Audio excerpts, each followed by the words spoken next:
నమస్తే, welcome to big talk. నేను భాగ్యశ్రీ. ఒక పార్టీ విమోచనం అంటోంది, ఇంకో పార్టీ విలీనం అంటోంది, మరో పార్టీ ప్రజాపాలన అంటోంది. సెప్టెంబర్ 17పై ఎవరి నినాదం వారిదే. మరి ఇంతకీ సెప్టెంబర్ 17ని ఎలా చూడాలి? ఉద్యమకారులు ఏమంటున్నారు? మేధావుల వర్షన్ ఏంటి? ఇదే ఇవాల్టి బిగ్ టాక్.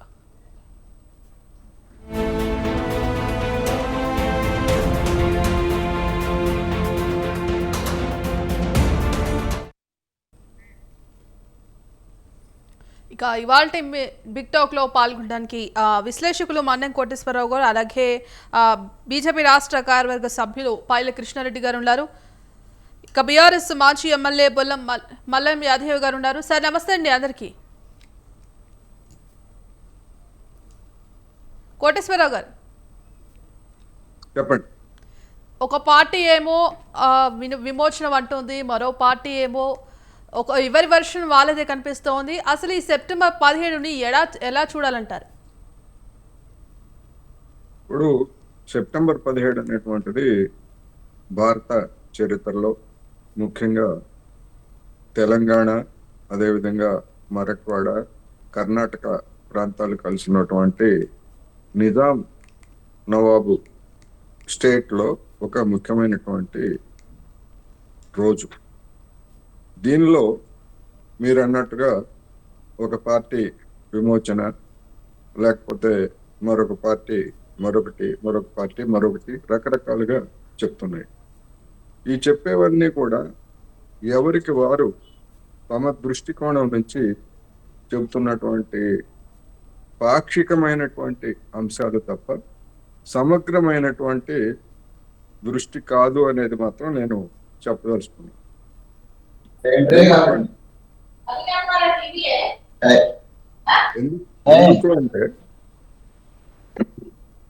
ఎందుకు అంటే విమోచన లక్షణం ఉంది, విముక్తి లక్షణం ఉంది, దీనిలో విద్రోహ లక్షణం కూడా ఉంది అనేది చెప్పుకోవాలి.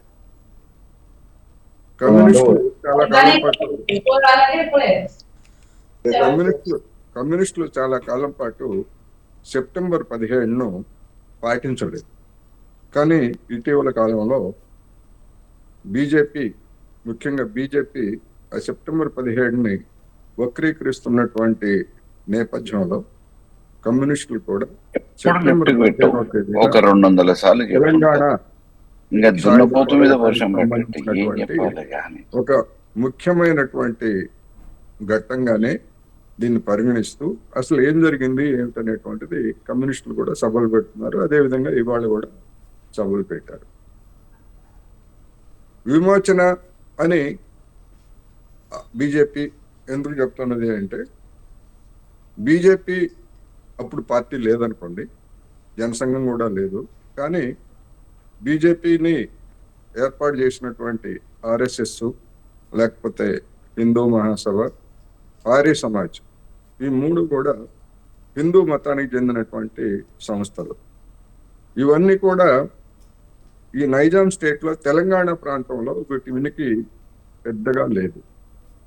ఎక్కడ ఉన్నది వీటి ఉనికి అంటే మహారాష్ట్ర, అదేవిధంగా కర్ణాటకలోని గుల్బర్గా, బీదర్, ఈ ప్రాంతాల్లో మాత్రమే ఉన్నది.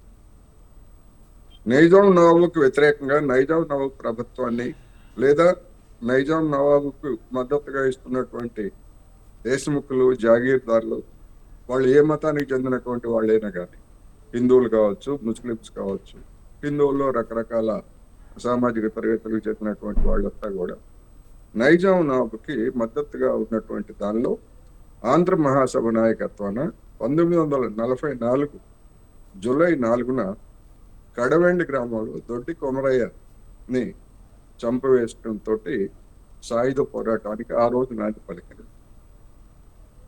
ఈ నేపథ్యాన్ని చూసినప్పుడు ఎక్కడున్నారు ఇప్పుడు బీజేపీ లేదా వీళ్ళ పూర్వీకులు ఎక్కడున్నారు? తెలంగాణ సాయుధ పోరాటంలో నైజాం నవాబుని కూల్చివేసేందుకు లేదా జాగీర్దారులకు వ్యతిరేకంగా జరిగినటువంటి పోరాటంలో ఎవరైనా, ఎంతమంది ఆ సంస్థలకు చెందినటువంటి వాళ్ళు నైజాం నవాబుకు వ్యతిరేకంగా పోరాడి అమరులయ్యారో తెలంగాణ ప్రాంతంలో చెప్పమంటే ఎప్పటి నుంచో అడుగుతున్నారు అనేక మంది. మీరు కూడా నైజాం వ్యతిరేకంగా పోరాడారనుకుంటున్నారు కదా, ఎంతమంది మీ వాళ్ళు మరణించారు? కమ్యూనిస్టులు మరణించారు. వాళ్ళు చెప్తున్నారు పేర్లతో సహా, ఊర్లతో సహా. ఊరూరా వాళ్ళ యొక్క సంస్మరణ సభలు జరుగుతున్నాయి, లేదా స్తూపాలు ఉన్నాయి. మరి మీరు ఎక్కడంటే అదేమి చెప్పరు. కానీ దీని ఒక హిందూ ముస్లిం ఘర్షణగా చిత్రించి చరిత్రను పక్కదారి పట్టిస్తున్నారనేటువంటి విమర్శలు వచ్చాయి. ఎందుకు హిందూ ముస్లిం గానిగా చెప్తున్నారంటే, ఎక్కడైతే ఆర్ఎస్ఎస్, బీజేపీ, ఆర్య సమాజం వీళ్ళు కాలు పెట్టారో నిజాం సంస్థానంలో, ముఖ్యంగా మరక్వాడ, ఇప్పుడు కర్ణాటకలో ఉన్నటువంటి ప్రాంతాల్లో, అక్కడ ఆపరేషన్ పోలో అంటే సెప్టెంబర్ 17వ తారీఖున భారత సైన్యాలు వచ్చి నైజాం నవాబును లొంగ తీసుకొని భారతదేశంలో విలీనం చేసిన తర్వాత ఆ ప్రాంతాల్లో మత కల్లోలాలు జరిగాయి, మత కొట్లాటలు జరిగాయి. సుందర్లాల్ కమిటీ, ఆనాడు జవహర్లాల్ నెహ్రూ సుందర్లాల్ కమిటీ అనేటువంటిది ఒక దాన్ని వేసి ఏం జరిగింది ఏమిటి అంటే, చిత్రం ఏమిటంటే ఆ సుందర్లాల్ కమిటీ నివేదికను 2013 వరకు బయటపెట్టలేదు. ఎప్పుడు 1948, 2013 ఎప్పుడు, అది కూడా జవహర్లాల్ నెహ్రూ గారి మ్యూజియంలో పెడితే దాన్ని 2013 తర్వాత చూడటానికి అనుమతించారు. దానిలో చెప్పింది ఏమిటి, 27,000 నుంచి 40,000 మంది వరకు ముస్లింలని ఆ ప్రాంతాల్లో, ముఖ్యంగా మరక్వాడ, గుల్బర్గా, బీదర్, లాతూర్, ఉస్మానాబాద్, ఆ పరిసర ప్రాంతాల్లో చంపేశారు, హిందువులు చంపేశారు అనేటువంటిది అందులో చెప్పారు. దాన్ని ఎందుకు బయటపెట్టలేదు అంటే, ఆనాడు హోంమంత్రిగా ఉన్నటువంటి వల్లభాయ్ పటేల్ అది బయట పెడితే తన సైన్యాలు కూడా ఆ హత్యాకాండలో పాల్గొన్నాయి. నెహ్రూ గారు లేదా వల్లభాయ్ పటేల్ పంపించినటువంటి మిలిటరీ కూడా హత్యాకాండలో పాల్గొన్నది. ఆ విషయాలన్నీ కూడా అందులో రేఖన మాత్రంగా ఆయన సుందర్లాల్ కమిటీలో రాశారు. అవన్నీ బయటకు వస్తే నెహ్రూ ప్రభుత్వానికి లేదా తనకి చెడ్డ పేరు వస్తుందనేటువంటి ఉద్దేశంతో అందరూ కలిసి ఆ నివేదికని అలా పెట్టేశారు. అంతే. దాన్ని ఆమోదించినట్టు కానీ, తిరస్కరించినట్టు కానీ, బహిరంగపరచడం కానీ చేయనటువంటి ఒక దుర్మార్గం చరిత్రలో మనకి కనిపిస్తాం. అందుకని బీజేపీ వాళ్ళు, ఆర్ఎస్ఎస్ వాళ్ళు ఏం చెప్తారు, ఆ మత కొట్లాటల్ని, ఆ సందర్భంగా కొంతమంది కొట్లాటల్లో హిందువులు కూడా చనిపోయి ఉండొచ్చు, నేనేం కాదంటలా, కానీ ప్రధానమైనటువంటి బాధితులంతా కూడా మైనారిటీలుగా ఉన్నటువంటి ముస్లింసే. అందుకని దాన్ని హిందూ ముస్లిం కొట్లాటలుగా, అంటే ఎప్పుడు ఆపరేషన్ సెప్టెంబర్ 17 తర్వాత జరిగిన ఇవన్నీ, ముందు కాదు, ఆ కొట్లాటల్ని ఇది తెలంగాణ చరిత్రగా చూపించే ప్రయత్నం చేస్తూ దాన్ని హిందూ ముస్లిం కొట్లాటలుగా చూపిస్తున్నారు. మరి వాస్తవానికి అదా? అందుకని ముస్లింస్ ఎందుకు వ్యతిరేకిస్తున్నారు? దాన్ని విమోచన దినంగా బీజేపీ, ఆర్ఎస్ఎస్ వాళ్ళు చెప్తా ఉంటే ముస్లింస్ ఎందుకు వ్యతిరేకిస్తున్నారు? ఆ సందర్భంగా ఆ తర్వాత జరిగినటువంటి కొట్లాటల్లో లేదా దాడుల్లో మరణించినటువంటి వాళ్ళు ఎక్కువ మంది ముస్లింస్. అది మాకు విమోచన కాదు, మాకు మరణ శాసనం రాశారు, అందుకని దీన్ని మేము గుర్తించం అనేటువంటిది ముస్లిం సంఘాలు లేదా సంస్థలు, వ్యక్తులుగా ఉన్నటువంటి వాళ్ళు దాన్ని గుర్తించట్లేదు. మరి కమ్యూనిస్టులుగా ఉన్నటువంటి వాళ్ళు తొలి రోజుల్లో విద్రోహ దినం అని ఎందుకు అన్నారు? అప్పటి వరకు, అంటే సెప్టెంబర్ 17 వరకు నిజాం సైన్యాలు రజాకారులతోటి, దేశముఖులు, జాగీర్దార్లు వీళ్ళందరి ఉమ్మడిగా ఒకవైపు, కమ్యూనిస్టులు ఒకవైపు, తెలంగాణ ప్రాంతం కొన్ని జిల్లాల్లో, మొత్తం ప్రాంతం కూడా కాదు, కొన్ని వేల మందిని చంపేశారు, అనేక మందిని మానభంగం చేసి దుర్మార్గం చేస్తే సెప్టెంబర్ 17వ తారీఖున భారత సంస్థానంలో ఈ దేశాన్ని, ఈ సంస్థానాన్ని విలీనం చేసిన తర్వాత అంతకంటే ఎక్కువగా కమ్యూనిస్టుల మీద దాడి చేసి ఆ సైన్యాలు, మిలిటరీ, నెహ్రూ సైన్యాలు లేదా పటేల్ సైన్యాలు దాడి చేసి అంతకంటే ఎక్కువ మందిని చంపేశాయి, అంతకంటే ఎక్కువ మందిని జైల్లో పెట్టారు. అంతకుముందు ఏ విధమైనటువంటి మానభంగాలు జరిగాయో ఆ తర్వాత కూడా మొత్తం గ్రామాలు వదిలి పారిపోయినటువంటి ఈ జమీందారులు కావచ్చు, జాగీర్దారులు కావచ్చు, వీళ్ళందరూ మళ్ళా గ్రామాలకు వచ్చి మరిన్ని అత్యాచారాలు సాగించినటువంటి చరిత్ర కనుక అది విద్రోహ దినం అని చెప్పేసి ఆ రోజుల్లో కమ్యూనిస్టులు భావించారు. అందుకని ఇప్పుడు జరుగుతున్నటువంటి ఈ వివాదంలో రేవంత్ రెడ్డి సర్కారు ఈ వివాదాలన్నీ పెట్టుకున్నట్లయితే అటు ముస్లిమ్స్ కావచ్చు, లేదా ఇతరులకు కావచ్చు, ఇంకొకళ్ళకి కావచ్చు, ఇదంతా కూడా లేనిపోయిన తలనొప్పి అని చెప్పేసి ప్రజాపాలన దినంగా జరుపుతున్నది తప్ప వాస్తవ చరిత్రని అన్ని కోణాల నుంచి చూడాలనేది నేను ఈ సందర్భంగా చెప్తున్నా. అందుకని విమోచన లక్షణం ఉంది, విలీన లక్షణం ఉంది, విద్రోహ లక్షణం కూడా దీనిలో ఉన్నాయి. అందుకని అసలైనటువంటి గుణపాఠాలు తీసుకోవాలంటే ఇది హిందూ ముస్లిం ఘర్షణ కాదు. ఒక దుర్మార్గుడైనటువంటి సంస్థానాధిపతి, అతన్ని సమర్థించినటువంటి భూస్వామిక శక్తులకి విష్ణూరు దేశముఖ్ రామచంద్రారెడ్డి 1,30,000 ఎకరాలు ఉన్నటువంటి ఆడి గడిని మొత్తం కూడా దున్నేసి బీళ్లు మొలిపించినటువంటి చరిత్ర కమ్యూనిస్టులు. ఎక్కడున్నారు బీజేపీ కానీ, లేదా వాళ్ళ పూర్వీకుల ఆర్ఎస్ఎస్ కానీ, హిందూ మహాసభ వాళ్ళు కానీ, ఆర్య సమాజ్ వాళ్ళు కానీ కొంటే ప్రశ్న. దానికి సమాధానం ఎక్కడ ఇంతవరకు మనకు దొరకదు. రైట్. ఎస్ మల్లయ్య యాదవ్ గారు. మల్లయ్య యాదవ్ గారు సార్. మ్యూట్లో ఉంది తనది.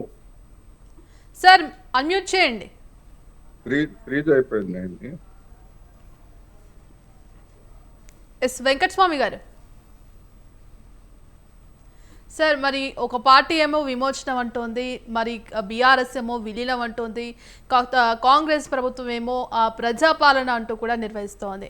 మరి దీన్ని ఏ విధంగా చూడొచ్చు అంటారు? అసలు సెప్టెంబర్ 17పై అన్ని పార్టీలు కూడా భిన్న స్వరాలు వినిపిస్తున్నాయి, మీరేమంటారు? వెంకటస్వామి మ్యూట్లో ఉంది మీది.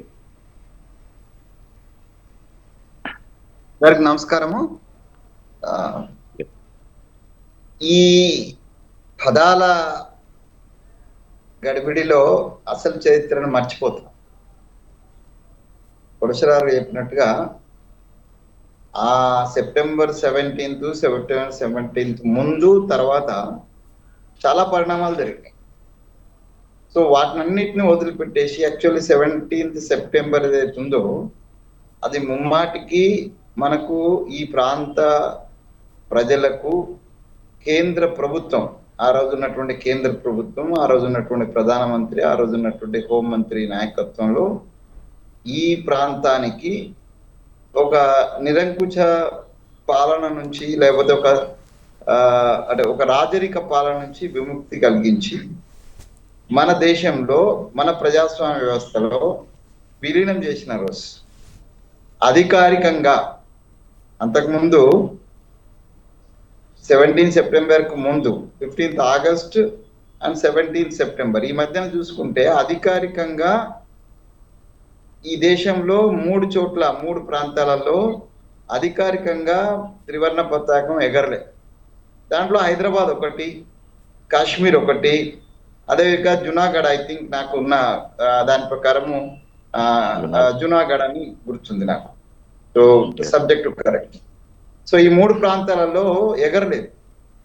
సో ఈ 3 ప్రాంతాలను సంస్థానాధీశులు భారతదేశంలో విలీనం చేయడానికి, యూనియన్లో విలీనం చేయడానికి ముందుకు రాలేదు, మొండుపట్టు పట్టారు. మిగతా 600 సంస్థానాలలో 600 పైచిలుకు సంస్థానాలు ఈ 3 మాత్రమే ముందుకేసి, రిమైనింగ్ అన్ని కూడా 15th ఆగస్టును యాక్సెప్ట్ చేసి విలీనమైనవి. సో విలీనమైన సందర్భంలో మేజర్ పార్ట్ విలీనమైన తర్వాత ఈ చిన్న చిన్న అవి ఉన్నాయో వాటిని చర్చల కోసం ప్రయత్నం చేసినప్పటికీ అదే సమయంలో నిజాము డైరెక్ట్ గా కాకుండా ఇండైరెక్ట్ గా ఒక ప్రైవేట్ సైన్యం, అది దాని పేరు రజాకారుల యొక్క ఆగడాలు అసలు వర్ణనాతీతం.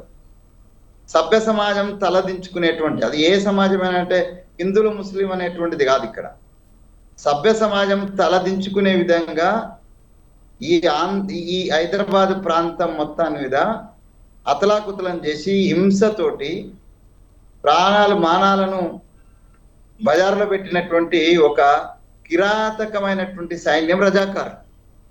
ఆ రజాకారులకు యొక్క ఆగడాలను కూడా ఇక నిజాం కూడా కంట్రోల్ చేయలేనటువంటి పరిస్థితిలో భారత సైన్యం ఇన్వాల్వ్ అయింది.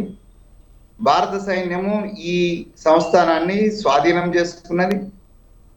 ఇక్కడ ఉన్నటువంటి రాజ్యాధిపతి ఆయన లొంగిపోయినాడు. ఆయన భారతదేశంలో విలీనానికి ఒప్పుకున్నారు. ఆ విలీనానికి ఒప్పుకున్న సందర్భం ఆయనకు కూడా ఒక భరణం ఇచ్చినారు. సో ఇదంతా కూడా చాలా హింసాత్మకమైనటువంటి, చాలా విషాదకరమైనటువంటి సంఘటనల మధ్యన నిజంగా చెప్పాలంటే సంబరాలు చేసుకునేటువంటి పరిస్థితి కాదు. 17 సెప్టెంబరు నిజమే త్రివర్ణ పతాకము అధికారికంగా ఎగిరింది అనేటువంటి ఒక ఆత్మసంతృప్తి లేకపోతే ఒక టెక్నికాలిటీ తప్పితే రిమైనింగ్ ఈ ఎపిసోడ్ అంతా ప్రజల మానపానాలు దోచుకున్నటువంటి బలైనటువంటి సందర్భమే. సో కాబట్టి దీంట్లో స్పిరిట్ ఏందనంటే ముందు ఇక్కడ ఉన్నటువంటి ఎవరైతే భారత యూనియన్ కు వ్యతిరేకంగా ఉన్నటువంటి ప్రభుత్వం నుంచి మనకు విముక్తి దొరికింది. ఆ దొరికినటువంటి సందర్భంగా ఈ ప్రాంతాన్ని భారతదేశంలో విలీనం చేయబడి, సో విలీనమా విద్రోహమా అని కొందరు, లేకపోతే విలీనం అని కొందరు, విమోచనం అని కొందరను. ఈ పదాల గడిపిడి కంటే సెప్టెంబర్ 17 అనేటువంటిది ఈ ప్రాంత ప్రజలు ఒక రాజరిక పాలన నుంచి ప్రజాస్వామ్య పాలనకు కన్వర్ట్ అయినటువంటి ఒక స్వేచ్ఛ వాయువు పీల్చుకున్నటువంటి ఒక దినం. సో దీన్ని భాష కంటే ఎక్కువ భావన ముఖ్యము. ఇక్కడ ఈ స్పిరిట్, మనం స్వేచ్ఛ వచ్చింది ఇక్కడ. అంతకు ముందున్నటువంటి రజాకారుల ఆగడాలకు నో డౌట్ రజాకారుల ఆగడాలను ఎదిరించిన వాళ్ళ డెఫినెట్ గా ముందు వరుసలో సాయుధ పోరాట యోధులు ఉన్నారు. అది మొత్తం కమ్యూనిస్టులు వాళ్ళ పార్టీకే కింద దాన్ని కన్వర్ట్ చేసుకోవడం కూడా కరెక్ట్ కాదు. ఆ ప్రాంతాల్లో నాకున్న నాలెడ్జ్ పై కోటేశ్వరరావు గారు అంత నాలెడ్జ్ నాకు లేదు, కానీ నాకున్నటువంటి నాలెడ్జ్, లిమిటెడ్ నాలెడ్జ్ లో గ్రామాలు తిరగబడ్డాయి. నేను మా నాయన నాకు ఉదాహరణ చెప్తాను. ఆ రజాకారులు వస్తున్నానంటే హిందువులు ముస్లింలు అనే కాదు, మా ఇంట్లోనే జాన్ పాషా అని ఒక కుటుంబం మొత్తాన్ని కూడా మా ఇంట్లో మా నాన్న మా మామ మా తాతయ్య వాళ్ళందరూ కలిసి వాళ్ళ ఇంట్లో పెట్టుకుని ఇటు సైన్యం నుంచి, అంటే ముస్లిం అనగానే ప్రతి ముస్లిం రజాకారు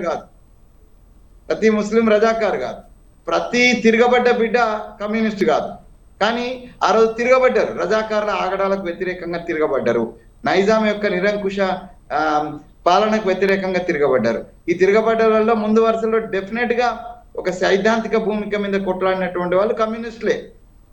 అదే రకంగా భారత స్వాతంత్రానికి సంబంధించినటువంటి వాళ్ళు కాంగ్రెస్ వాళ్ళే. ఇది వాళ్ళకు ఒక పార్టీ పేరుంది, కానీ మిగతా సామాన్యుడు తిరగబడ్డవానికి పేరేం లేదు. ఎవరు హక్కున చేర్చుకుంటే వాళ్ళు ఉన్నారు. దొండి Komaraiah is not an activist of the communist party, but he was also, Sakali Ailama is not a communist party member and she is also revolted. So ఇవన్నీ కూడా వాస్తవాలను పక్కన పెట్టాల్సిన అవసరం లేదు. దాని స్పిరిట్ మనం తీసుకోవాలా. ఇలా కోటేశ్వరరావు చెప్పినట్టుగా కాంట్రవర్సీని పెంచడం ఇష్టం లేక ఇలా కాంగ్రెస్ ప్రభుత్వము ప్రజాపాలన దినోత్సవాన్ని, కానీ నేనేమంటున్నా అంటే కాంగ్రెస్ ప్రభుత్వం అయినా అంతకు ముందు లేకపోతే టిఆర్ఎస్ కి సంబంధించిన మిత్రులైనా లేకపోతే తెలంగాణ ఉద్యమకారులైనా అందరు కూడా 17 సెప్టెంబర్ను దీనికి ముందు అందరూ అధికారికంగా దీన్ని ఒక ఎట్లయితే మహారాష్ట్ర అండ్ కర్ణాటక ప్రాంతంలో అధికారికంగా స్వేచ్ఛా దినంగా ఏదైతే దీన్ని ప్రకటించి చేస్తున్నారో ఉత్సవాలు అట్లా చేయాలని అందరూ డిమాండ్ చేసిన వాళ్ళు అందరూ ఎన్నికిపోయినారు. తెలంగాణ మూమెంట్ సమయంలో నేను కేసీఆర్ కదం భుజం కలిపి నడిచినాం, అందరం అదే డిమాండ్ చేసినాం 17 సెప్టెంబర్ను అధికారికంగా జరపాలని. మరి ఏమైంది? 9.5 సంవత్సరాలు ఆయన ఉండి ఒకరోజు కూడా అధికారికంగా ఆయన బయటికి రాలే. ఇవాళ అంతో రేవంత్ రెడ్డి గారిని నేను అప్డేట్ చేస్తున్నానంటే సరే, ఆ పేరుతో కాకపోయినా, ఆ విమోచనం విలోనం అనే పేరుతో కాకపోయినా ప్రజాపాలన పేరుతో అధికారికంగా ఈరోజు ఆ స్వేచ్ఛా దినాన్ని ఉత్సవంగా జరపడం అనేటువంటిది ఇవాళ ఉన్నటువంటి ప్రభుత్వాన్ని మనం అప్రిషియేట్ చేయాల్సిన అవసరం ఉంది. అయితే ఇంతకంటే క్లారిటీ వస్తే ఇంకా బాగుంటది. దీంట్లో కొంతమంది వ్యక్తిగతమైనటువంటి హావభావాలతోటి, వ్యక్తిగతమైనటువంటి దాంతో మొత్తం టోటల్ స్పిరిట్ ఈ ప్రాంతానికి విముక్తి దొరికిందా లేదా, తప్పనిసరిగా దొరికినటువంటి సందర్భాన్ని రాజకీయమైనటువంటి అవసరాల కోసం, నేను RSS లో పనిచేసిన, కోటేశ్వరరావుకి తెలుసు, నేను AVP లో పనిచేసిన, సో దీన్ని నిజంగా చెప్పాలంటే హిందూ ముస్లిం గొడవగానే దీన్ని చూడమనేటువంటిది భారతీయ జనతా పార్టీ చేస్తున్నటువంటి తప్పిదం. డెఫినెట్ గా భారతీయ జనతా పార్టీ విమోచన దినం అనొచ్చు, మనం కూడా అందరం విమోచన దినం అవచ్చు. విమోచన అయితేనే విలీనం అవుతుంది, దాంట్లో పెద్ద డౌట్ ఏం లేదు. భాష నాకు కూడా తెలుసు, నేను కెమిస్ట్రీ అయినా కూడా నాకు కూడా తెలుగు భాష తెలుసు. విమోచన జరగకుండా విలీనం జరగదు, విమోచన అయిన తర్వాతనే విలీనం జరుగుతుంది. సో విమోచన విలీనం దానికి సంబంధించి ఈ స్పిరిట్ ను ఒక స్వాతంత్ర ఉత్సవంగా అందరి ప్రజలకు సంబంధించినటువంటి దానిగా మనం ముందు తీసుకుపోవడానికి విరుద్ధంగా దీన్ని ఒక వర్గం ఇంకో వర్గం మీద జరిగిన దాడిగా, లేకపోతే ఒక పాలన పోయి ఇంకో పాలన వచ్చినటువంటి అది ముస్లిం పాలన పోయి హిందూ పాలన వచ్చినటువంటి పాలన హిందూ పాలన ఎట్లయితుంది? హిందూ పాలన కానే కాదు, ఆయనే రాజ ప్రముఖంగా ఉన్నాడు, ఆయనే కొనసాగండి 56 దాకా. ఇక మరి హిందూ పాలన ఎట్లయితుంది? హిందూ సామ్రాజ్యం ఎక్కడ వచ్చినట్టయింది? శివాజీ చేతిలో వచ్చినటువంటి సామ్రాజ్యం రాలే, ఇక్కడ రాలే. ఇదంతా కూడా ఒక ఏది మిక్స్డ్ పాలనగా వచ్చింది. అదే భారత స్వాతంత్రం, ప్రజాస్వామ్యం అన్నాం దాని పేరు. సో దీని పేరు సెక్యులర్ స్టేట్ అన్నాం, సెక్యులర్ రాజ్యం అన్నాం. సో ఏదో పేరు దీన్ని మతం రంగు పూసుకొని అనవసరంగా మనకున్న స్పిరిట్ ను ఖతం చేసుకొని వివిధాలకు పోయే బదులు అయినా ఇగో ఇదంతా చూడండి సార్. ఇప్పుడు మేడం గారు ఈ సంవత్సరం కాలం ఏముండదండి, ఈ రోజే అందరూ బాజాపరాంతిలు పట్టుకుంటారు. దీని స్పిరిట్ ను కానీ, దీంట్లో నష్టపోయిన కుటుంబాలను ఆదుకోవడం కానీ, లేకపోతే దీనికి సంబంధించినటువంటి పోరాటం చేసినటువంటి యోధులను కానీ, అది కమ్యూనిస్ట్ కావచ్చు, కాంగ్రెస్ కావచ్చు, ఇతరులు కావచ్చు, లేకపోతే ఆర్య సమాజ్ వాళ్ళు కావచ్చు పాల్గొన్నారు. కోటేశ్వరరావు గారు చెప్తున్నారు కానీ నాకున్నటువంటి ఐడియా ప్రకారం మా వరంగల్ జిల్లాలో ఆర్య సమాజ్ సంబంధించిన వాళ్ళు చాలా యాక్టివ్ గా ఈ రజాకారుల దాడులను ఎదుర్కొన్నారు. సో ముస్లింలను చంపిండ్రు దాని తర్వాత అనే దానికంటే రజాకారులను చంపింది ఈ సైన్యం అనే దాన్ని అయితే నేను ఒప్పుకుంటానండి. పార్టీలకు అతీతంగా అంటే రజాకారు యొక్క ప్రైవేట్ సైన్యం, ఆ ప్రైవేట్ సైన్యం ఏదైతే ఉందో అది భారత సైన్యానికి లొంగిపోని చోట వాళ్ళను హతమార్చడం జరిగింది. దాన్ని సుందర్లాల్ కమిటీ ముస్లింలను చంపినట్టుగా చూపించిన రజాకారులలో ఉన్న వాళ్ళందరూ కూడా ముస్లింసే. కానీ నేను ప్రతి ముస్లిం రజాకారుని అన్ను. రజాకారులు చంపిన ముస్లింలు కూడా ఉన్నారు, ముస్లింలను కూడా రజాకారులు చంపినరు. ఎక్కడైతే తిరుగుబాటు చేసిందో వాళ్ళకు లొంగిపోలేదో, ఏదైతే హిందూ కుటుంబాలను కలపడానికి ముస్లింలు ఎక్కడైతే ప్రయత్నం చేసిందో అట్లాంటి ముస్లింలను కూడా రజాకారులు చంపినరు. ఇదంతా చరిత్ర సత్యం. దీన్ని ఒకే కోణంలో చూడాల్సిన అవసరం లేదు, ఒక విస్తారమైనటువంటి కోణంలో అన్ని యాంగిల్స్ చూసి దీంట్లో ది బెస్ట్ సొల్యూషన్ ఇచ్చుకోవాలి. కానీ దీన్ని కాంట్రవర్సీ చేసుకుంటూ పోతే ఎవ్రీ ఇయర్ ఇదే దాదాపుగా టిఆర్ఎస్ ప్రభుత్వం వచ్చినప్పటి నుంచి ఇదే చర్చ జరుగుతుంది. అంతకుముందు అందరూ ఒక్క మాటతోటి అధికారికంగా 17 సెప్టెంబర్ ఉత్సవాలు చేయాలన్నారు. టిఆర్ఎస్ ఇచ్చిన తర్వాత ఒక కాంట్రవర్సీ లేచింది. వాళ్ళు అంతకుముందు టిఆర్ఎస్ మాతో కలిసి అందరం జేఏసీగా ఉన్నప్పుడేమో ఆ డిమాండ్ చేసిండ్రు. జేఏసీ నుంచి బయటకు వచ్చిన తర్వాత వాళ్ళు ప్రభుత్వం అయిన తర్వాత ఇటు బీజేపీ విమోచన వాళ్ళు ఒక యాంగిల్ తీసుకున్నారు, వీళ్ళని మన వాళ్ళు ఏది టిఆర్ఎస్ వాళ్ళు ఇంకొక యాంగిల్ తీసుకున్నారు, కమ్యూనిస్టులు ఇంకోటి విద్రోహం అనేటువంటి యాంగిల్ ఇంకొకటి తీసుకున్నారు. సో ఇదంతా కూడా ఏంటంటే ఏదైతే మనకు తెలంగాణ ప్రాంతం ఏర్పడిన తర్వాత పొలిటికల్ అవుట్లుక్ తోటి జరుగుతున్నటువంటి అది కానీ ఈ పొలిటికల్ అవుట్లుక్ వదిలిపెడితే తెలంగాణ ప్రాంత ప్రజలందరికీ కూడా ఇది ఒక సంబరాలు చేసుకునేటువంటి దినంగానే నేను భావిస్తున్నాను. ఎస్ కృష్ణారెడ్డి గారు. నమస్కారం మేడం. ఎస్ సార్ చెప్పండి. బీజేపీ ఏమో విమోచనం అంటోంది, మరి బీఆర్ఎస్ ఏమో విలీనం అంటోంది, కాంగ్రెస్ ఏమో ప్రజాపాలన పేరుతో ఉత్సవాలు నిర్వహిస్తోంది. మరి అసలు దీన్ని ఏ విధంగా చూడొచ్చు అంటారు? అసలు సెప్టెంబర్ 17 అంటే ఏంటి? ఒక్కొక్క పార్టీ భిన్న అభిప్రాయాలు వ్యక్తం చేస్తున్నాయి. అసలు సెప్టెంబర్ 17 అంటే ఏ విధంగా చూడాలి దీన్ని? ముందుగా మీకు స్వతంత్ర టీవీ ప్రేక్షకులకు అలాగే ఈ చర్చా వేదికలో పాల్గొంటున్న అందరికీ శుభ సాయంత్రం తెలియజేసుకుంటూ మరియు తెలంగాణ ప్రజానీకానికి తెలంగాణ విమోచన దినోత్సవ శుభాకాంక్షలు తెలియజేసుకుంటూ ఇందాక కోటేశ్వరరావు గారు మాట్లాడింది విన్నాము, కత్తి వెంకటస్వామి సార్ మాట్లాడింది కూడా విన్నాము. నేను కోటేశ్వరరావు గారు మాట్లాడిన దాంట్లో కొన్ని విభేదిస్తున్నాను. ఎందుకంటే భారతీయ జనతా పార్టీనే డైరెక్ట్ టార్గెట్ చేసి మాట్లాడుతున్నారు. ఆ రోజు జరిగిన అంశాలలో అకృత్యాలు ఎన్ని జరిగినాయి, అరాచకాలు ఎన్ని జరిగినాయి, అది ఎవరి గురించి జరిగింది, దాన్ని విముక్తి చేయడానికి జరిగిన పోరాటం ఏంది, విముక్తి జరిగి వియోచనం ఎలా జరిగింది, మన తెలంగాణ ప్రజలము స్వేచ్ఛా వాయువులు ఎలా తీసుకున్నారనే అంశాల మీద పోవాలి. ఆ రోజు తెలంగాణ ప్రజలు ఏ పార్టీలో ఉన్నారు, ఎక్కడున్నారు, ఏ ఉద్యమం చేసిండ్రు, సాయుధ రైతాంగ పోరాటం చేసిండ్రా, కమ్యూనిస్టుల రూపంలో చేసిండ్రా, భూస్వామ్యం మీద వ్యక్తులు కూడా విలేజ్లలో మా గ్రామంలోనే బొక్క గంగారెడ్డి అని ఉన్నాడు. ఆయన కూడా ఒక్కటే దొర ఉంటే ఆ దొర మీద పోరాటం చేస్తే ఆయనను కూడా తీసుకుపోయి జైల్లో పెట్టే ఆయనకు కూడా స్వాతంత్ర సమర యోధుని కింద పెన్షన్ ఇవ్వడం జరిగింది. ఈ రోజు ఆయన భార్యకు కూడా ఇప్పటి వరకు రావడం జరుగుతుంది. ఇక్కడ ఏంటంటే ఎవరు చేసిండ్రనో ఏదో కమ్యూనిస్టులు చేసిండ్రనో ఒకరిద్దరు చేసిండ్రనేది కాదు. మన తెలంగాణ ఉద్యమం ఎలా జరిగిందో అన్ని వర్గాలు ఒకటే కాదు, ఉద్యోగస్తులు, వ్యాపారస్తులు, పిల్ల జల్ల చిన్న పెద్ద ప్రతి కుటుంబము వాళ్ళు డైరెక్ట్గా వచ్చే ఉద్యమంలో పాల్గొనకపోయినా వాళ్ళ యొక్క ఆత్మాభిమానం తెలంగాణ రావాలని ఎక్కడ అలజడి జరిగినా, ఎక్కడ ఇబ్బందులు జరిగినా, బస్సులు బంద్ చేసినా, రోడ్లు బంద్ చేసినా కానీ దానికందరికీ సహకరించి వాళ్ళు కష్టవాళ్ళు పడ్డారు. కానీ తెలంగాణ ఉద్యమాన్ని ఎలా తప్పుపట్టలేరో ఆ రోజు కూడా ఈ రజాకార్ల పాలన, నిజాం పాలన అంతం కావాలని తెలంగాణలో ఉన్న ప్రతి వ్యక్తి సమాజం మొత్తం కోరుకున్నది. దాన్ని మనం స్వాగతించాలి. కానీ ఒకరిద్దరు జరిగిన దాన్ని వాళ్ళిద్దరిని ముందు పెట్టేసి మనం మాట్లాడడం అనేది తప్పు. ఈరోజు బీజేపీ హిందూ ముస్లింగా చూడట్లేదు. ఇక్కడ జరిగిన అంశాలను ముందుకు తీసుకొస్తున్నాము. ఆ రోజు జరిగిన అకృత్యాలను తెలంగాణ ప్రజానీకానికి తెలియాలి. దాని యొక్క స్వభావం ఏంది, దాన్ని స్ఫూర్తిగా మనకి ఇప్పటికీ కూడా జరుగుతుంది ఏంది. తెలంగాణ ఉద్యమం జరిగిన నాడు ఇదే బీఆర్ఎస్ పార్టీ, అలాగే మన ఇందాక కత్తి వెంకటస్వామి గారు కూడా చెప్పారు, ఆ రోజు వియోజన దినం జరపాలన్నాము, దీనికి ఎందుకు కాంగ్రెస్ జరగట్లేదని చేసి ఆ రోజు ఉద్యమం కాలంలో ప్రశ్నించినాము. అదే తెలంగాణ వచ్చిన తర్వాత ఇన్ని పేర్లు మార్చాల్సిన అంశం ఎందుకు వచ్చింది, ఏ సామాజిక వర్గాన్ని, ఏ మతానికి ఈ పార్టీలు భయపడుతున్నాయి అనేదే. ఇది ద్వైరంగా మాట్లాడిన పార్టీని మీరు విమర్శిస్తారు.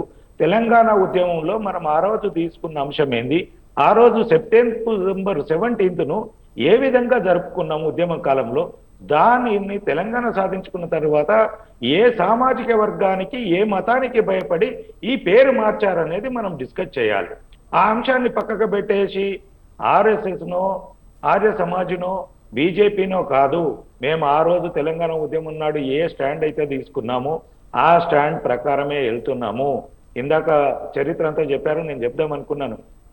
కాసిం రజ్వీ ఎక్కడి నుంచి వచ్చాడు, ఆయన ఇక్కడ ఆ 10 నెలల కాలంలో రజాకారులకు సైనిక అధికారుగా ఉండి ఎన్ని అకృత్యాలు చేశాడు, ఎన్ని రోజులు తను జైల్లో ఉరి శిక్ష పడ్డా, యావజ్జీవ కారాగార శిక్ష 2 సెక్షన్లలో పడితే ఆయనను క్షమాభిక్ష పెట్టేసి 7-8 సంవత్సరాలు జైలు జీవితం తర్వాత ఆయనను పాకిస్తాన్కి ఎవరు పంపించారు, దీని జరిగిన సంఘటనలేంది, రజాకారుల పాలనలో ఎంతమంది మరణం చెందారు. ఆ రోజు మనము ఆపరేషన్ పోలో అనేది సెప్టెంబర్ 13th నాడు స్టార్ట్ అయ్యి మనకు 17th 4 రోజులలో ముగించింది. ఒక సైన్యం వచ్చిన నాడు ఎంతో కొంత జరుగుతుంది. ఘర్షణ వాతావరణంలో కొంతమంది, ఇప్పుడు తెలంగాణ ఉద్యమంలో 1200 మంది చనిపోయారు. ఆ రోజు ఈ ఘర్షణల్లో కొంతమంది ప్రాణాలు జరగవచ్చు, బలిదానాలు జరగవచ్చు, కొందరు రివర్స్ అయిన వాళ్ళు జరగచ్చు, ఏదైనా జరిగింది.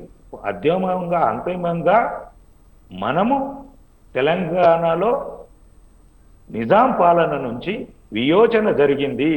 ఆ అంశాన్ని మనము ఇప్పుడు మనం ఆగస్టు 15th ఎలా జరుపుకుంటున్నామో, గణతంత్ర దినోత్సవంగా జనవరి 26th ఎలా జరుపుకుంటున్నామో, ఇది ఒక పండగ వాతావరణము. జాతీయ జెండాను ఎగిరేసి ఇక్కడ పేర్లు అనేది కాదు, ఒక సామాజిక వర్గానికి భయపడి మనము పేర్లు మార్చుకుంటే రేపు మళ్ళీ ఈ శక్తులు ఈ ఒక్క అంశంలోనే ఇది కాదు, రాబోయే ప్రతి అంశంలో వాళ్ళు మనల్ని బెదిరిస్తున్నారు. ఈ ఒక్కటే కాదు, తెలంగాణ వచ్చిన తర్వాత కూడా ఇక్కడ బీఆర్ఎస్ నాయకులు తప్పుగా అనుకోవద్దు, మధ్య ఎమ్మెల్యే గారు కూడా తెలంగాణ వచ్చిన మొదటి సంవత్సరంలోనే ఈ నిజాం నవాబుల వారసును టర్కీ నుంచి తీసుకొచ్చి సెక్రటరియేట్లో రెడ్ కార్పెట్ చేసి వెల్కమ్ చెప్పారు. అలాగే కేసీఆర్ గారు పోయి నిజాం నవాబుల సమాధులను సందర్శించడం అంటే ఈ తెలంగాణను ఏ పరిస్థితిలోకి ఎక్కడికి తీసుకెళ్తున్నారు. ఒక సామాజిక వర్గం ఓట్లు, ఒక మతాని ఓట్ల గురించి తెలంగాణలో జరిగిన సంఘటనలని దారి పట్టిస్తున్న వ్యక్తులందరికీ తెలంగాణ చరిత్రను గుర్తు చేయాలనే భారతీయ జనతా పార్టీ పోరాటం చేస్తుంది. మా యొక్క ఒక్క నిమిషం మేడం, మా యొక్క సెప్టెంబర్ 17 నాడు రాష్ట్ర ప్రభుత్వం కాదు, కేంద్ర ప్రభుత్వమే గుర్తించింది. దీన్ని అధికారికంగా కేంద్ర ప్రభుత్వం ద్వారా చేయడం జరుగుతుంది. సెప్టెంబర్ 17 ఈ గత 9 సంవత్సరాలలో ప్రతి సంవత్సరం కేంద్ర మంత్రివర్యులు ఎవరొకరు, రాజ్నాథ్ సింగ్ గారు ఈసారి వచ్చారు, అమిత్ షా గారు వచ్చారు, ఒకసారి ఇంకొకరు వచ్చారు, వారు వచ్చేసి వారి ఆధ్వర్యంలో ఘనంగా జరుపుకుంటున్నాం విమోచన దినాన్ని. దీన్ని మనం పేర్లు మార్చి తెలంగాణ ప్రజలు ఆ రోజు నిజాం నవాబుకు వ్యతిరేకంగా పోరాడిన ప్రతి ఒక్కరి ఆత్మశాంతి జరగాలంటే దీన్ని తప్పుదారి పట్టించద్దు. ఒక మతం గురించి, ఒక సామాజిక వర్గం గురించి తప్పుదారి పట్టిస్తే ఆ రోజు బలిదానాలు చేసిన వ్యక్తుల ఆత్మలు క్షోభిస్తాయని చెప్పేది తెలియజేస్తున్నాను. దీన్ని మనం అందరం కూడా విమోచన దినంగా జరుపుకుందాము, పండగ వాతావరణం జరుపుకుందాము. ఇక్కడ విమోచన దినం జరుపుకుంటే ముస్లింస్కి వచ్చిన ఆపదేం లేదు, వాళ్ళని ఎవరిని తిట్టట్లేదు, కొట్టట్లేదు. ఆ రోజు మనకు విముక్తి జరిగి విమోచనం వచ్చింది కాబట్టి మనం ఘనంగా జరుపుకుందాం స్వాతంత్ర దినోత్సవం చెప్పి తెలియజేస్తుంది. రైట్. మల్లయ్య యాదవ్ గారు, కృష్ణారెడ్డి గారు, ఒక్క మాట అమ్మా. ఇలా మేము మా పార్టీ ఆఫీస్ లో మేము జెండా ఎగరేషన్ అందరం, మా దగ్గర అందరు ముస్లిమ్స్ వచ్చినారు, హిందువులు వచ్చినారు, అందరు వచ్చారు. సో ఇది స్వాతంత్ర జెండాను ఏదైతే ఇది జాతీయ జెండాను ఎగిరేయడానికి మళ్ళీ మతాల వారిగా విభజన అనేటువంటిది సమంజసం కాదు. రైట్. ఎస్ మల్లయ్య యాదవ్ గారు, సార్ మీ వాయిస్ అన్మ్యూట్ చేయండి సార్.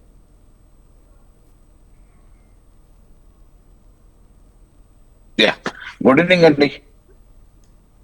ఎస్ సార్ చెప్పండి. నమస్కారం. నమస్కారం. నమస్కారం సార్. ఇంతకుముందు చివరికి ఒక మాట అన్నారు వెంకటస్వామి గారు, మా మిత్రులే. ఇప్పుడు ఇది ఉంది అది ఉంది అని అడావుడి చేయటం మూలాన ప్రయోజనం ఏం లేదు, వాస్తవానికి ప్రయోజనం జరిగేటట్టు ఉండాలని. నిజంగా కూడా ఈ రోజు ఆశ్చర్యకరం ఏంటంటే ఆగస్టు 15 జెండా ఎగరేస్తే ఈ జనరేషన్ ఏంది అని అడుగుతున్నారు. 26వ తారీఖు జనవరి రోజున జెండా ఎగరేస్తే ఆ జెండా ప్రాధాన్యత ఏందో తెలియని, అంటే ఆ రోజు ప్రాధాన్యత ఏందో తెలియని అయోమయ పరిస్థితుల్లో ఉన్నారు. నేషనల్ ఫ్లాగ్ ను కూడా ఈ రోజు గుర్తుపట్టని పరిస్థితి విద్యార్థులకు వచ్చింది, ఈ తరం విద్యార్థులకి. ఎప్పటికప్పుడు చరిత్రని ఎవరికి వాళ్ళకు అనుకూలంగా వక్రీకరించుకొని చెప్పుకొని రాజకీయ పబ్బం గడుపుకోవడానికి ఉపయోగపడుతుంది తప్ప ఈ చరిత్రని ఇంకా రేపటి తరాలకి ఉద్యమ స్ఫూర్తిగానో లేకపోతే నిరంకుశత్వానికి వ్యతిరేకంగానో బానిసత్వానికి వ్యతిరేకంగానో పోరాటం చేయాల్సిన అవసరం ఉందనే విషయాన్ని గుర్తు చేసే విధంగా, చైతన్యం చేసే విధంగా ఏ నిర్ణయాలు జరగట్లేదు. 15th ఆగస్టు వస్తే జెండా ఎగరేస్తున్నాం, 26 జనవరి వస్తే జెండా ఎగరేస్తున్నాం, విమోచన దినోత్సవం కాబట్టి పోటీ పడి జెండా ఎగరేస్తున్నాం. కానీ దీని ప్రత్యేకత ఏంది, దీని వల్ల మామూలుగా ఏం జరిగింది, రేపటి తరాల వాళ్ళకి మళ్ళీ ఇటువంటిది జరగకుండా ఏం చేయాలనే విషయాన్ని మనం చెప్పడంలో విఫలమవుతున్నాం. ఎవరికి వాళ్ళు రాజకీయ అవసరాల కోసమే ఉపయోగించుకుంటున్నాం తప్ప ప్రయోజనం లేకుండా అయిపోతుంది. కేవలం ఆ రోజుకు ఆ రోజు ఒకరు విమోచనం అన్నా లేకపోతే విలీనం అన్నా ఇంకో రకంగానైనా జరిగిన ఎంతో మందిని బలిదానాలు చేసుకుంటే తప్ప స్వాతంత్రం రాలేదు, ఎంతో మందిని బలిదానాలు చేసుకుంటే తప్ప తెలంగాణ కళ సాకారం కాలేదు. అదే రకంగా ఆ రోజు విలీనమైన విమోచనమైన ఏదైనా ఎంతో మంది మహానుభావులు ఆ రోజున్న నిరంకుశానికి వ్యతిరేకంగా పోరాటం చేస్తే దాని స్ఫూర్తిగా ఈ తరాలకి ఏ రకంగా చైతన్యం తీసుకురావాలి, ఏ రకంగా ఉద్యమ స్ఫూర్తి ఉండాలనేది మర్చిపోయి ఒక మన సాంప్రదాయాన్ని మర్చిపోయే పరిస్థితులలో ఈ రోజు విద్యార్థుల్ని యువతరాన్ని తయారు చేస్తున్నాం. కాబట్టి మనం ఈ కోణంలో ఆలోచించాలి. చరిత్ర రామాయణాన్ని కూడా వక్రీకరించుకొని 3 రకాలుగా వాల్మీకి రామాయణం అని ఇంకో రకంగా ఏ రకంగా చెప్పుకున్నామో ఈ రోజు ఈ చరిత్రను కూడా ఎవరికి వాళ్ళు రాజకీయ అవసరాల కోసం వాళ్ళకు ఉపయోగపడే విధంగానే చెప్పుకుంటుంటారు తప్ప రేపటి మామూలుగా భావితరాలకు ఉపయోగపడటానికో లేకపోతే గతంలో అనుభవించిన ఇబ్బందులు ఉండకుండా ఉండాలనే ఉద్దేశంతో భావితరాల గురించి గతంలో నాయకులు లేకపోతే ఈ దేశం కోసం అంకిత భావంతో పనిచేసి ప్రాణత్యాగం చేసిన మహానుభావుల చరిత్రని ఈ రోజు ఆ స్ఫూర్తిగా తెలియజేసే పరిస్థితి లేదు. ఇది దురదృష్టకరం. అయితే సార్ ముఖ్యంగా ఇవాళ తెలంగాణ విమోచన దినోత్సవాన్ని పార్టీలన్నీ వేరువేరు పేర్లతో ఎందుకు చేస్తున్నారనుకోవచ్చు. మరి అసలు తెలంగాణలో సెప్టెంబర్ 17న విమోచన దినోత్సవాన్ని అసలు ఏ విధంగా జరుపుకోవాలి? అసలు 7 నుంచి 8 సంవత్సరాల లోపు దీన్ని పట్టించుకొని ప్రభుత్వాలు మరి కేంద్రం అనుమతి ఇవ్వగానే ఇవాళ ముందుకొచ్చి ఆడంబరంగా ఇంత పెద్ద ఎత్తున నిర్వహిస్తున్నారు. అసలు ఎందుకు, అసలు దీని వెనక అసలు కారణం ఏంటి? ఇప్పుడు ముగ్గురు వక్తలతో ఆల్రెడీ మాట్లాడారు. ఆ ముగ్గురు మాట్లాడిన దాంట్లో మొత్తం చరిత్ర చెప్పేసారు. దీంట్లో ప్రధానంగా పరోక్షంగా ప్రత్యక్షంగా దాగి ఉన్న విజయ రహస్యం ఏంది అని అంటే, ఎవరి రాజకీయ అవసరాల కోసం వాళ్ళు వాళ్ళ ఉనికిని కాపాడుకుంటున్న చేస్తున్న ప్రయత్నంలో భాగమే. ప్రజాపాలన పేరు మీద ఈ రోజు మామూలుగా 17వ తారీఖు చేసిన ఎప్పుడు ప్రజాపాలన గుర్తొచ్చిందండి? ప్రజాపాలన పేరు మీద ప్రభుత్వం ఏర్పడిన తర్వాత ఒకసారి చేసినాక మరి వరుసగా వారోత్సవాలు చేయాలి, లేకపోతే దీనికి సంబంధించిన కార్యాచరణ చేయాలి, దీనివల్ల ఇబ్బంది పడ్డ కుటుంబాలను ఆదుకోవాలి, లేకపోతే దీనివల్ల ప్రయోజనం పొందిన మామూలుగా నష్టాలు మళ్ళా పునరావృతం కాకుండా ఉంటానికి చూడాలి. ఏం చేసినాం? అది ఏ ప్రభుత్వం అన కానివ్వండి, ఈ రోజు దాదాపుగా విలీనమైన విమోచనమైన ఏ పేరు పెట్టినా కానీ ఆయన కాడి నుంచి ఇవాటి వరకు ఏం చేసినాం? ఈ చరిత్రను తెలియజేయడానికో లేకపోతే అప్పుడు జరిగిన నష్టాలను ఇంకా పుడ్చడానికో ఏ ప్రభుత్వమైనా ఏ రాజకీయ పార్టీ అయినా కేవలం అవసరాల కోసమే వాడుకుంటుంది అన్నట్టు మట్టుకు వాస్తవం. రైట్. ఎస్ కోటేశ్వరరావు గారు, ఇప్పుడు చరిత్రలో కాంగ్రెస్ స్వాతంత్రోద్యమానికి కాంగ్రెస్ నాయకత్వం వహించింది అంటే, మహాత్మా గాంధీ నాయకత్వం వహించారు అంటే, ఆ రోజు జైలు పాలైనటువంటి వాళ్ళు లేదా ప్రాణాలు కోల్పోయినటువంటి వాళ్ళు, ఉద్యమాల్లో పాల్గొన్నటువంటి వాళ్ళు అందరూ కూడా కాంగ్రెస్ సభ్యత్వం ఉన్నటువంటి వాళ్ళు కాదు, సామాన్యులు అనేక మంది ఆ రోజు కాంగ్రెస్ సంస్థ ఇచ్చినటువంటి సామాన్యులు అనేక మంది ప్రాణత్యాగాలు చేశారు. పార్టీ సభ్యుల లేకపోతే ఇంకోట అని కాదు. అదేవిధంగా తెలంగాణలో ఒకవేళ నిజంగా కమ్యూనిస్టులు కాదు సామాన్యులే చేశారు అనేటువంటి వర్షణ కనుక చెప్పుకోవాల్సి వస్తే, మరి అదే సామాన్యులు కొన్ని వందల సంవత్సరాలుగా అదే నిరంకుశ పాలన కింద, అదే దొరల కింద వెట్టి చాకరీ, బానిస చాకరీ, అనేక రకాలైనటువంటి కష్టాల పాలు అయ్యారు కదా. మరి ఎందుకని సామాన్యులు తిరుగుబాటు చేయలేకపోయారు? అదేవిధంగా స్వాతంత్రోద్యమం కూడా కాంగ్రెస్ రాకముందు మరి ఎందుకని ఆ విధమైనటువంటి ఉద్యమాలు చేయలేకపోయారు? అందుకని చరిత్రను చెప్పేటప్పుడు కొన్ని ఉదంతాలు తెలంగాణలో ఆంధ్ర మహాసభ పేరుతోటి తెలుగు భాషకు గుర్తింపు లేదా తెలుగు భాష రక్షణ పేరుతో ప్రారంభమైనటువంటి ఉద్యమంలో ఆనాడు తెలంగాణలో చదువు సంధ్యల్లో చదువుకున్నటువంటి వాళ్ళు లేదా మరికొందరు ఎట్లాగైతే స్వాతంత్ర ఉద్యమంలో స్వయం పాలన అనేది ఎటువంటి ముందు లేదు, మాకు పరిమితమైనటువంటి అధికారాలు ఇవ్వాలనేటువంటి డిమాండ్తో ప్రారంభమై స్వరాజ్యం నా జన్మ హక్కు అనే దాకా వెళ్ళింది. అదేవిధంగా తెలంగాణలో ఆంధ్ర మహాసభ పేరుతో ప్రారంభమైనటువంటి దానిలో కమ్యూనిస్టులు అందులో యాక్టివ్గా పనిచేయడం ప్రారంభించిన తరువాత ఈ దుర్మార్గాన్ని ఎక్కడికక్కడ ఎదుర్కోవాలి అనేటువంటిది వచ్చిన తర్వాత కడవెండి గ్రామంలో జరిగినటువంటి ఆ స్ఫూర్తితోటి కడవెండి గ్రామంలో జరిగినటువంటి ప్రదర్శనలో ఒక సామాన్యుడిగా ఉన్నటువంటి వ్యక్తే దొడ్డి కొమరయ్య, నేనేమి పార్టీ సభ్యుడని ఎవరు చెప్పట్లేదు, అదేవిధంగా విష్ణూర్ దేశ్ముఖ్ వ్యతిరేకంగా పోరాడినటువంటి చాకలి ఐలమ్మ, ఆమె కూడా ఆ రోజు ఏం పార్టీ సభ్యురాలు ఏం కాదు. అనేక మంది ఇప్పుడు వెంకటస్వామి గారు చెప్పినట్టు లేదా అనేక గ్రామాల్లో అనేక మంది వేలాది మంది సామాన్యులకి ఆ శక్తి ఎక్కడి నుంచి వచ్చింది? అటువంటి బలమైనటువంటి దేశముఖుల్ని లేకపోతే నిజాం నవాబుని వ్యతిరేకించేటువంటి శక్తి ఎక్కడ వచ్చిందంటే ఆ రోజు సంఘం ఇచ్చినటువంటి స్ఫూర్తి. అందుకని దానికి నాయకత్వం వహించినటువంటి వాళ్ళు, సాయుధ దళాలను ఏర్పాటు చేసినటువంటి వాళ్ళు కమ్యూనిస్టులు కనుక కమ్యూనిస్టుల నాయకత్వాన్ని అనేటువంటిది చారిత్రకంగా చెప్తున్నటువంటి సత్యం. ఏ ఉద్యమమైనా అంతే. ప్రతి సామాన్యుడు ఉంటారా? ఎవరు ఉండరు, ప్రతి సామాన్యులు ఉండరు. సామాన్యులు ఫాలో అవుతారు, దాన్ని త్యాగాలు చేస్తారు, అసమాన త్యాగాలు చేస్తారు. ఎందుకు చేశారు అసమాన త్యాగాలు? అనేక మంది ఊరు పేరు లేనటువంటి వాళ్ళు అంతకు ముందు అసమానమైనటువంటి త్యాగాలు చేయడానికి స్ఫూర్తి ఎక్కడి నుంచి వచ్చింది? అంతకుముందు లేనటువంటి స్ఫూర్తి. అందువల్ల దాన్ని ఆ విధంగా చూడాలి తప్ప కమ్యూనిస్టులకు కూడా పూర్తిగా వాళ్లే చేశారని చెప్పుకోవడానికి లేదు.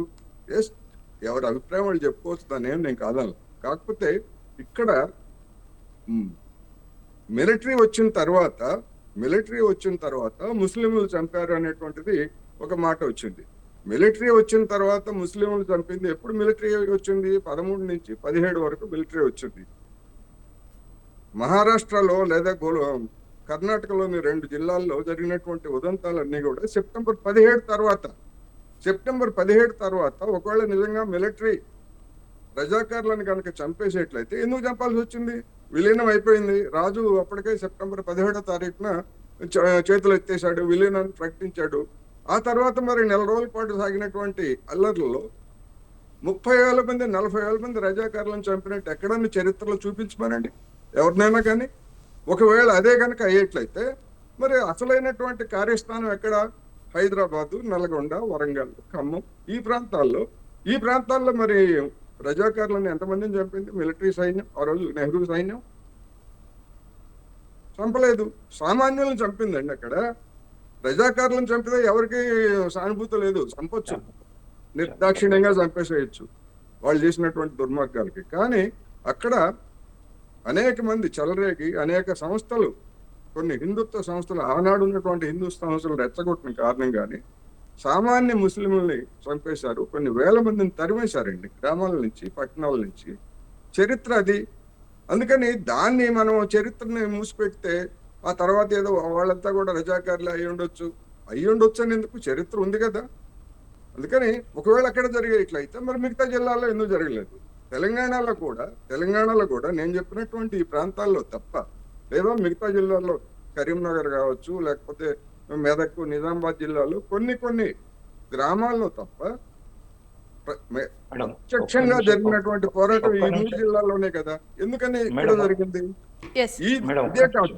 ఇదే ఈ స్ఫూర్తితో కృష్ణారెడ్డి గారు ఒక్క నిమిషం ఇస్తా, అవకాశం ఇస్తాను మీకు. ఒక్క నిమిషం.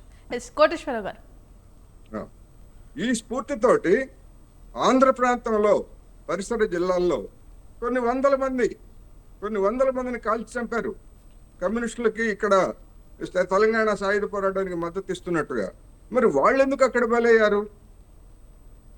మరి అక్కడ కాంగ్రెస్ వాళ్ళు కావచ్చు, లేదా ఆ రోజు ఉన్నటువంటి ఇతర సంస్థల వాళ్ళు, ఆర్ఎస్ఎస్, బీజేపీ అట్లాంటివి లేవనుకున్నప్పుడు ఆ రోజుల్లో.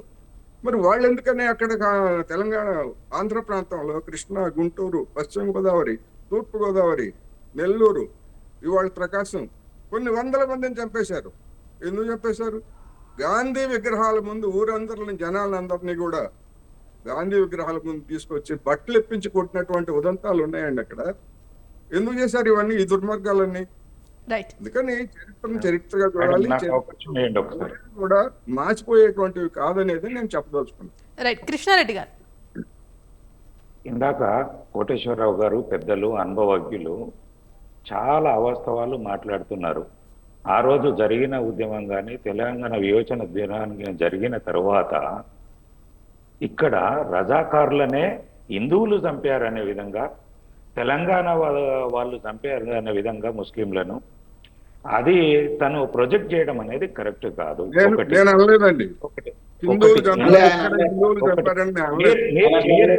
అంటే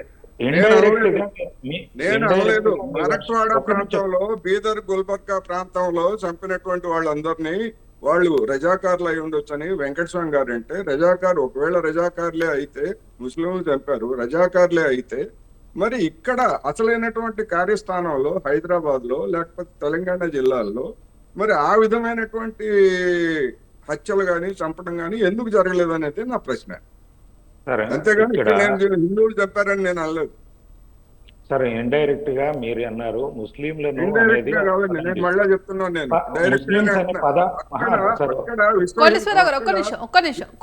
హిందూ మహాసభ, ఆర్ఎస్ఎస్, ఆర్య సమాజం వాళ్ళు మళ్ళీ అవకాశం ఇస్తాను. ఒక్క నిమిషం కృష్ణారెడ్డి గారు. అక్కడ అదే మీరు అనేది ఇండైరెక్ట్ గా హిందువులే, ఆర్య సమాజ్ వాళ్ళు, ఆర్ఎస్ఎస్ వాళ్ళు ఇది చేశారు, ఎవరిని? రజాకారులని అనుకోండి మీరు అన్నదానికి.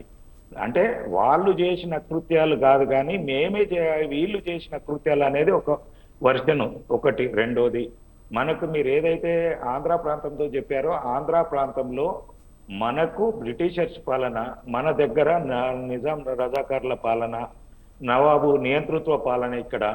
అక్కడ బ్రిటిషర్స్ పాలన ఉండే, అక్కడ ముస్లిమ్స్కు ఇక్కడ ముస్లిమ్స్కు తేడా. ఇంకొకటి చూడండి, ఆంధ్రాలో ఉన్న ముస్లిమ్స్కు తెలంగాణలో ఉన్న ముస్లిమ్స్కు పోనీ వియోచన 1948లో వియోచన జరిగిన తర్వాత ఎంతమంది ముస్లింలు తెలంగాణను విడిచిపోయారు? హైదరాబాదులో వాళ్ళందరూ ఉన్నారు.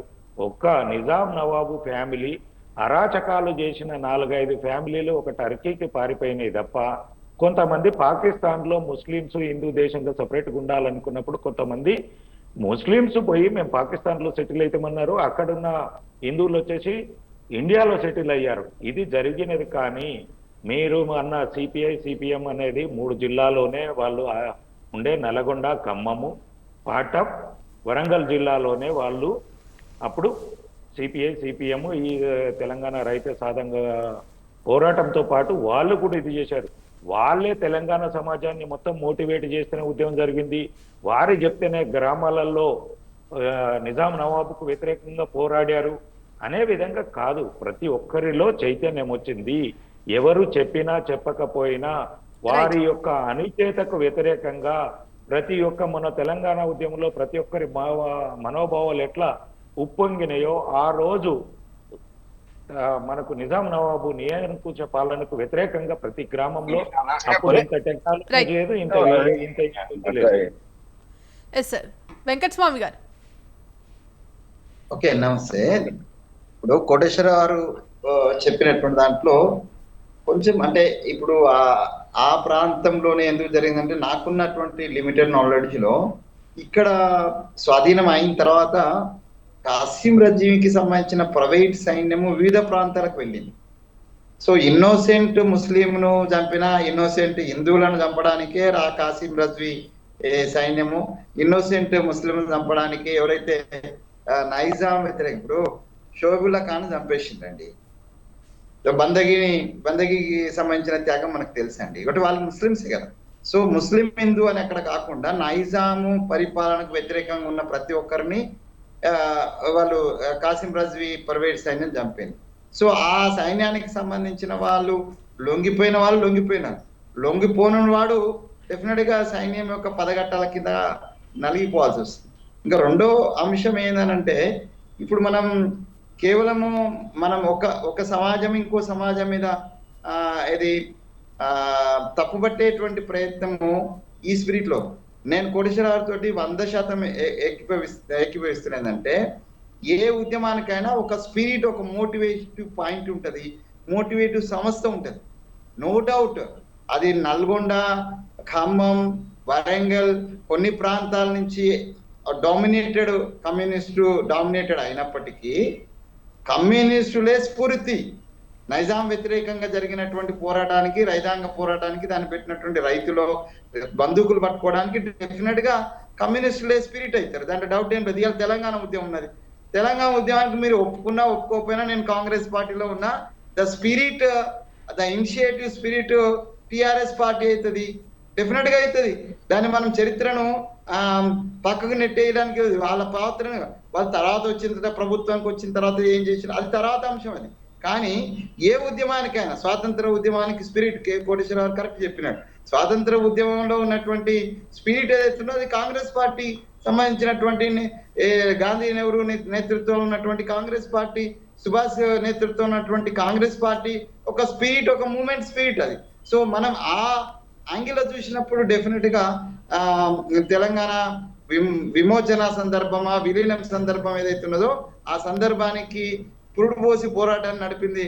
దాంట్లో ప్రధాన పాత్రలో కమ్యూనిటీలు ఉంటారు, వాళ్ళకి ఆ క్రెడిట్ దక్కాల్సిందే. వాళ్ళతో పాటు అక్కడ ఉన్నటువంటి కాంగ్రెస్ సంబంధించినటువంటి పెద్దలు, కాంగ్రెస్ సంబంధించినటువంటి ముఖ్యులు, తర్వాత ఆబాల గోపాలం, ప్రతి ఒక్కరికి పార్టీలకు అతీతంగా తెలంగాణ ఉద్యమం ఎట్లయితే పార్టీలకు అతీతంగా జరిగిందో అదే రకంగా ఆ రోజు నైజాంకు వ్యతిరేకంగా, నిరంకుశానికి వ్యతిరేకంగా ఎవరైతే స్వేచ్ఛ కోరుకున్నారో, స్వేచ్ఛ కోరిన వాళ్ళు, అకృత్యాలకు వ్యతిరేకంగా గలమిప్పాలనుకున్న వాళ్ళు, పదం కలపాలనుకున్న వాళ్ళు, దందుకెత్తాలనుకున్న ప్రతి ఒక్కరు కదిలినారు. కాబట్టి వాళ్ళందరికీ స్పిరిట్ ఇచ్చినటువంటి సంస్థగా ఆ సంస్థలను మనం డెఫినెట్ గా అప్రిషియేట్ చేయాల్సిన అవసరం ఉంది. వాళ్ళ పట్ల కృతజ్ఞత ఉండాల్సినటువంటి అవసరం ఉందని నేను భావిస్తున్నాను. మల్లయ్య గారు, త్యాగాలు లేకుండా ఈ దేశం ఎక్కడ విముక్తి కాలేదండి. 300 సంవత్సరాలు స్వాతంత్రం కోసం పోరాటం చేసినాం, ఎంతో మంది త్యాగం చేసుకున్నారు. నిజాం నిరంకుశత్వం కోసం నుంచి బయటపడటానికి ఎంతో మంది త్యాగం చేసేది. తెలంగాణ సాయుధ రైతాంగ డెఫినెట్ గా ఈ దేశం మొదటి నుంచి కూడా ఆకలికి వ్యతిరేకంగా, దౌర్జన్యాలకు వ్యతిరేకంగా అనేక ఉద్యమాలు జరిగినాయి. ఆ ఉద్యమాల స్ఫూర్తిగా ఈ తరానికి మనం ఏమిస్తున్నాం అనేది ఇప్పుడున్న ప్రభుత్వాలు, పార్టీలు ఆలోచించాలి. దాన్ని మర్చిపోయి ఎప్పటికీ మామూలుగా రాజకీయంగా రగల్చడానికి, వినియోగించుకోవడానికి ఉపయోగించే క్రమంలో ఎవరికి అనుకూలంగా వాళ్ళు వక్రీకరించుకునే ప్రయత్నం చేస్తున్నారు. రేపటి మామూలుగా ఏదైతే కళలు కానీ భావితరాలు బాగుండాలనే ఆలోచనతో ఈ పోరాటాలు జరిగినాయి, ఎంతో మంది బలిదానాలు చేసుకున్నారు. ఈ తెలంగాణ మొత్తం రక్తం టేర్లే మారింది కాదండి. ఏ రోజు చూసినా పొద్దు నుంచి సాయంత్రం వరకు రక్తం మరకలు లేని చరిత్ర లేదు. ఎందుకంటే నక్సల్ బరీమి సమస్యల మీద రోజు పోలీసు కాల్పులే జరిగినాయి, ఎన్కౌంటర్లు జరిగినాయి. అదే రకంగా నిజాం ఉన్నప్పుడు మామూలుగా సాయుధ పోరాటాల పేరు మీద జరిగినాయి. రజాకారులు ఉన్నప్పుడు రక్తం ఏర్లై పారింది.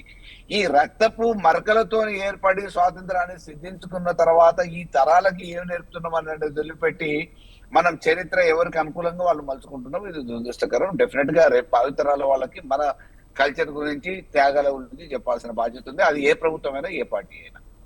రైట్. ఎస్ కోటేశ్వరరావు గారు. తెలంగాణలో సాయుధ పోరాటం జరుగుతూ ఉంటే ఆంధ్ర ప్రాంతంలో కొన్ని వందల మంది ఎందుకు పోలీసు కాల్పుల్లో లేదా పోలీసులు పట్టుకొని ఎందుకు కాల్పులు జరిపారు, ఎందుకు చంపేశారు అనేటువంటి దాన్ని మన కృష్ణారెడ్డి గారు అక్కడ బ్రిటిష్ ప్రభుత్వం ఉందంటున్నారు. అక్కడ బ్రిటిష్ ప్రభుత్వం కాదండి చంపింది.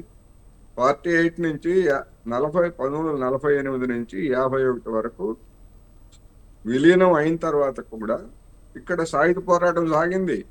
ఎందుకని? భూస్వాముల నుంచి స్వాధీనం చేసుకున్నటువంటి భూములు రక్షించుకోవడానికి మళ్ళా భూస్వాములు వచ్చి అదే మిలిటరీతో సాయంతో దాడులు చేస్తూ ఉంటే కమ్యూనిస్టులు నాయకత్వాన దళాలు వాటిని ప్రతిఘటిస్తూ 3 సంవత్సరాల పాటు ఇక్కడ సాగించారు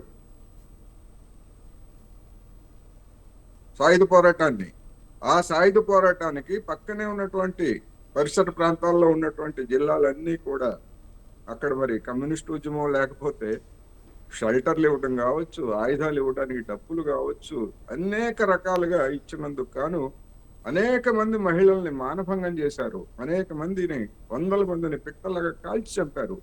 48 తర్వాతే, విలీనానికి ముందు కాదు, 48 తర్వాతే జరిగింది అక్కడ. అందుకని చరిత్ర ఎవరో చెరిపేస్తానో లేకపోతే వక్రీకరిస్తానో అది జరిగిపోయేటువంటిది కాదు. అందుకని నేను అదే చెప్తున్నా, మీరు విలీనం అని పెట్టుకుంటారా, విమోచనం అని పెట్టుకుంటారా, ఏది పెట్టుకుంటారు అనేటువంటిది ఏ పార్టీకి సంబంధించిన ఆ పార్టీ, అది వాళ్ళ ఇష్టం. కానీ చరిత్రను వక్రీకరించవద్దు. ఇది ఏదో నిజం హిందువులు ముస్లింల మధ్య జరిగింది లేదా ముస్లింలకు వ్యతిరేకంగా జరిగింది అనేటువంటిది. అసలు మన భారత చరిత్ర, సంస్థానాల చరిత్రను చూసుకున్నప్పుడు కాశ్మీర్లో మెజారిటీ ఉన్నది ముస్లిమ్స్, అక్కడ పాలకులేమో హిందువులు. జునాగఢ్లో మెజారిటీ హిందువులు, పాలకుడు ముస్లిం. నైజాం స్టేట్లో, హైదరాబాద్ సంస్థానంలో మెజారిటీ హిందువులు, ముస్లింలు పాలకులు. మరి ఇక్కడ ఈ మెజారిటీ ఎవరున్నారు, మైనారిటీ ఎవరున్నారు అనేటువంటిది కూడా మర్చిపోయి దీన్ని ఒక హిందూ ముస్లిం వివాదంగా లేకపోతే ఆ విధంగా చరిత్రను వక్రీకరించకూడదు అనేది నా అభిప్రాయం. బీజేపీ చెప్పుకోమనండి విమోచనం అని చెప్పుకోమనండి, లేకపోతే బీఆర్ఎస్ ని విలీనం అని చెప్పుకోమనండి, ఇంకో పార్టీని ఇంకోటి ఎవరైనా చెప్పుకోమనండి, అది వాళ్ళ ఇష్టం, దాన్ని కాదను. కానీ స్వభావాన్ని, జరిగినటువంటి ఉదంతాలను వక్రీకరించవద్దు అనేది నా అభిప్రాయం.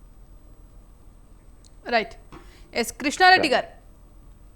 మేడం, ఇందాక కోటేశ్వరరావు గారితో నేను ఒకటే అంశంలో విభేదించిన. ఎక్కడైతే అక్కడ జరిగిన దాంట్లో ఆర్ఎస్ఎస్ను ప్లస్ ఆర్య సమాజం ఎక్కడైతే తీసుకొచ్చారో దాంట్లో అది చేసింది తప్పన్నాను.